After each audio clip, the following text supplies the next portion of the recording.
Right, so I wanted to talk about how citizenship by exception works in Serbia. And there's some confusion regarding this topic. A lot of people don't get this right. So I wanted to discuss this in detail. Now, business is not the only option. So a lot of people feel that it has to be a lot of money. That's all what qualifies. No, that's not right. Money is not the only thing. Economic activity is one part of it, but there are five broad categories that are acceptable for citizenship by exception, and they are business, technology, science, sports, culture. A lot of professions fit in these five broad categories. And the question at the end of the day is, what is the uniqueness of what you're offering? So let's say you have one of these skills. How unique is your skill? Are you certified? Are you licensed? How is that in use currently? So that's one aspect, is the relevance or the importance of that unique skill for Serbia. Now, a lot of countries are looking for the same kind of unique skills. There's a historical shortage. Does that mean that there's no one in that country who can do that? Of course not. There are people who are currently serving in that capacity.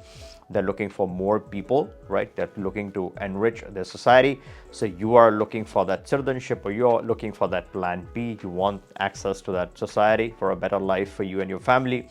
At the same time, they seek a unique talent, a unique skill that can benefit their people. So it's an equal transaction for both parties, and that's exactly what you're trying to strike this one. Now, when I'm discussing all of this, this is not immigration advice. The attorneys at the end of the day do this application. Now, do we have attorneys in Serbia? Of course we do. Have they filed these type of cases? Of course they have. Having the skills is one thing. The second thing is the application of that skill in Serbia. Is it in demand? Yes, it is in demand. So you check another box. Finally, it is about the benefit of this skill to the Serbian people. Is it in use today? Is it proposed? What is the duration of this? Let's say it's in use, you have already started this, right? And there's a combination you're trying to split into two. One is you're currently serving, or you've just started serving. What is your proposed period of service?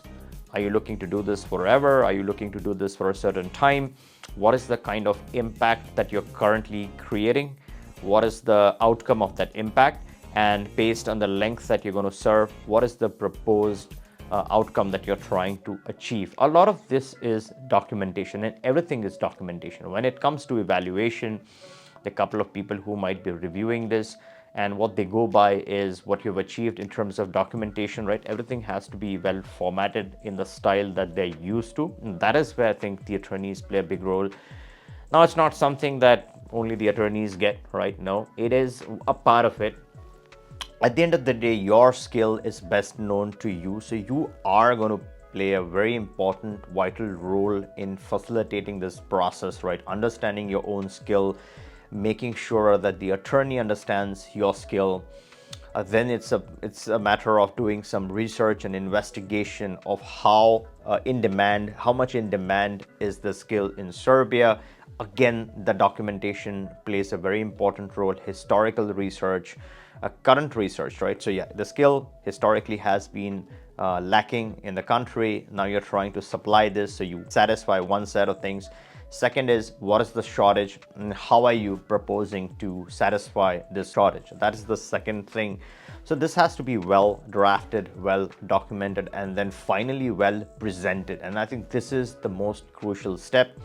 Here is where a lot of the magic happens, where how are you able to articulate this in the legal language? So the attorneys usually have their formats. They have the skill set to present this the way the immigration authorities not only expect this, appreciate this, but understand this at the end of the day. A lot of my clients, yes, the business side is one thing. They're willing to start a business. They're willing to obviously do good for the society.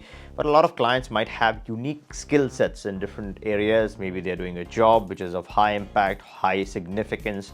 And if they move that job, let's say, to Serbian market, you have to attach this with some economic outcome as well that's going to benefit your case. Is there a one size fits all? No, it's not. Everyone's case is going to be unique in this exceptional circumstances. The big benefit of citizenship by exception is that you're bypassing a lot of the normal regular criteria. right? So you don't have the language burden, you have dual citizenship that is permitted, so you can keep dual citizenship under this category. The other thing is you don't have any residency requirements under citizenship by exception, so they don't prescribe any length. So let's say you have a few days in, based on the impact that you're generating or creating or the way it's drafted, you can immediately launch your application for citizenship. So there's no set criteria. You literally bypass most of the 80%, I would say, of the regular requirements that you would otherwise adhere to. So that is the uniqueness, that's the specialness of this category.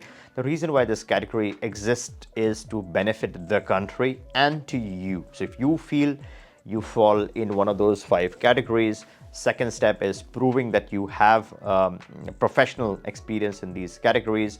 You are distinguished, if at all. It really helps a lot, right? So if you are distinguished, and the way to prove your distinguished abilities or merits is, as I said, through certifications, licensing, and all that kind of good stuff.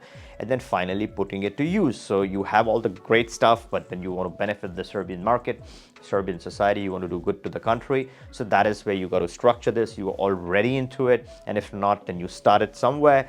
And then at some point you launch the application with the understanding that you have done so much and you plan to do so much. And then once you have the benefit, it's all about being true, being genuine. And Serbia is one of the best countries when it comes to Plan B. A lot of people are interested and fascinated by the whole Serbian option, and that's why you see a lot of buzz surrounding Serbia. Many people are looking to get this important citizenship and having that as part of their Plan B portfolio. Well, I hope you like this video. At any point in time you have any questions, have any doubts, want to get started with the regular process, which in itself is quite exciting, you can always click the link, book a call. We can have a discussion if the citizenship by exception is right for you. Yes, our attorneys do this kind of filings as well as the regular filings. It's all about identifying if you fit in this category, and we can have that discussion and get you started. I hope you liked this video. If you did, give me a thumbs up, make sure you're subbed, and in case you want to know what the regular process for Serbia is, you can hop onto this video. This outlines the whole process in detail. All right, catch you in the next one.